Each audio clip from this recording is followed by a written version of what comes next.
এক চালাক হরিণের গল্প যে তুমি তোমার কর্ম করো, উপায় থাকলে তুমি ঠিক বাঁচবে, যদি মৃত্যু তোমার দিকে না ধেয়ে আসে তুমি অবশ্যই বেঁচে যাবে। তো হরিণের ভীষণ জল তেষ্টা পেয়েছে। জল তেষ্টা পাওয়ার পর সে জঙ্গলের মধ্যে গেছে একটা জায়গায় জল খেতে। তো পুকুরের যে জায়গাটায় জল খেতে গেছে সে দেখছে একদিকে এক ব্যাধ তীর ধনুক নিয়ে রেডি হয়ে আছে, সে জল খেতে মাথাটা নিচু করলেই তাকে মারবে। আর সাইডে দেখছে একটা বাঘ ওত পেতে বসে আছে। সে যখনই জল খেতে মুখ দেবে একটু অন্যমনস্ক হবে, তখন বাঘ এসে ঝপাং করে তার উপর লাফিয়ে পড়বে। তো এই অবস্থায় সে ভাবছে কি করব, তাহলে পেছনের দিকে পালাই। এবার পেছনের দিকে যেই পালাই ভেবেছে তখন দেখছে পেছনের দিকে জঙ্গলে প্রচণ্ড আগুন লেগে গেছে, আর সে দাবানল ছুটে ছুটে তার দিকে আসছে।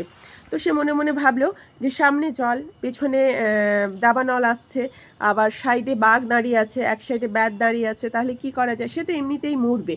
তাহলে কি করণীয় তার এই মুহূর্তে? না, তাহলে সে একটা কাজ করুক, তার যেটা কর্ম সে সেটা করবে। সে তো জল খেতে এসেছিল এখানে, তাহলে সে মন দিয়ে জল খাবে, দেখা যাক যা হবে হবে। তো সে মাথা নামিয়ে জল খেতে শুরু করলো। তো এই সময় বৃষ্টি শুরু হলো, প্রচণ্ড বৃষ্টি শুরু হলো। আর বাইরের দিক থেকে যে দাবানল এসেছিল, যে আগুন জ্বলছিল জঙ্গলের মধ্যে, সেই আগুন সেই বৃষ্টির জন্য নিভে গেল। আর যেই নিভে গেল, আর সে তো একটা বিশাল জোরে জোরে বাজ পড়লো।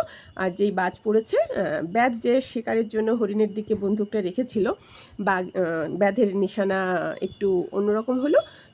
ব্যাধের নিশানার যে গুলি সেটা গিয়ে লাগলো বাঘকে, আর বাঘটা তীব্র বেগে এসে আক্রমণ করলো ওই ব্যাধকে। মাঝখান থেকে হরিণটা বেঁচে গেল। তো এখানে একটাই কথা, যে যার যেটা কর্ম আমাদের সেই কর্ম করে যেতে হবে। ভাগ্যে কি আছে, কি লিখন আছে, সেটা ভগবানের হাতে আমরা ছেড়ে দিই। তারপর আমরা আমাদের কাজে এগিয়ে যাব। কি আছে কি হবে এত ভেবে লাভ নেই। আমাদের যেটা কাজ, আমাদের যেটা কর্ম, সেই কর্ম আমাদের করে যেতে হবে।